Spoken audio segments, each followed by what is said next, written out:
Hello, আসসালামু আলাইকুম। সবাই কেমন আছেন? আপনাদের দোয়ায় আল্লাহর রহমতে আমিও ভালো আছি। আশা করি আপনাদের দিনগুলো ভালো যাচ্ছে। আমারও মোটামুটি ভালো যাচ্ছে। ভালো খারাপ মিলিয়েই যাচ্ছে। তো তো এটা ছিল একটা শপিং ব্লগ। আর আড়ং এ একটা সেল দিয়েছিল। তো মনে করলাম যে যাই একটু দেখি। আর আমি শুনেছি আড়ং এর ব্যাগগুলি কিন্তু খুবই ইউনিক, আর প্লাস শুজগুলি এখন নাকি অনেক ইউনিক ইউনিক ডিজাইন তারা বের করেছে।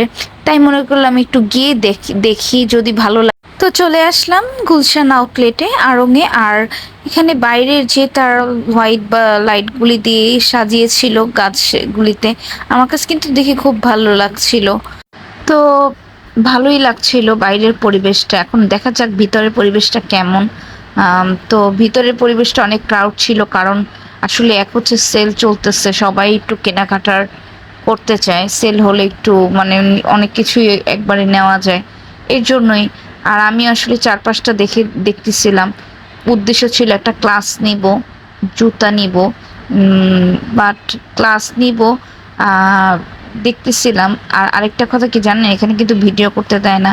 আর তাই আমার মনটা কিন্তু খারাপ হয়ে গেল, কারণ আমি যে জিনিসটাই করি, যে জিনিসটাই কিনি, সেটা আপনাদের সাথে শেয়ার করতে কিন্তু আমার কাছে ভালো লাগে। তাই একটু লুকোচুরি করে লুকিয়ে লুকিয়ে ভিডিও করতেছিলাম।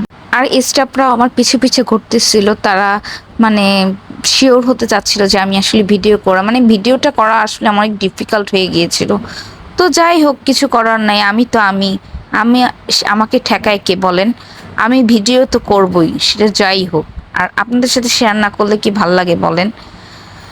তো আমার আন্টি সে থ্রি পিস নিয়েছে একটা, তারপর হচ্ছে শুজ নিয়েছে, আমিও কিছু অর্নামেন্টস নিয়েছি, যেটা পরবর্তীতে আপনাদের সাথে শেয়ার করব কি কি কিনলাম। আর কি কি কিনেছি সেটাও তো বলেছি। আর এই যে ঘর সাজানোর যে জিনিসগুলি, এগুলি যে আমার কাছে এত ভালো লাগে, মনে হয় সব কিছু নিয়ে যাই। আমি জানি আপনাদের কাছেও এই জিনিসগুলো অনেক ভাল লাগে। আর ঘর সাজাতে কার না ভাল লাগে? তো দেখতে দেখতে এই ব্যাগটা আমার পছন্দ হয়েছিল, কিন্তু নেওয়া হয়নি, কারণ প্রাইস অনেক বেশি। তারপর জুয়েলারি বক্স নিব করে এটাও ভেবেছিলাম, সেটাও নেওয়া হয়নি, কারণ প্রাইসটা অনেক বেশি। ঠিক আছে, আর আমার আগের এক্সপিরিয়েন্স নেই কেনাকাটার আড়ংয়ে। তাই আমি হচ্ছে আজকে একটু ধারণা নিলাম। ইনশাল্লাহ পরবর্তীতে যেগুলি নিয়েছি কিনেছি সেগুলো তো অবশ্যই শেয়ার করব। আর পরবর্তী আসলে অবশ্যই ক্লাচ যেগুলি নেওয়া হয়নি সেগুলোও নিয়ে নিব। তো কেনাকাটা শেষ, এখন বাসায় যাওয়ার পালা। সবাই ভালো থাকবেন। আল্লাহ হাফেজ।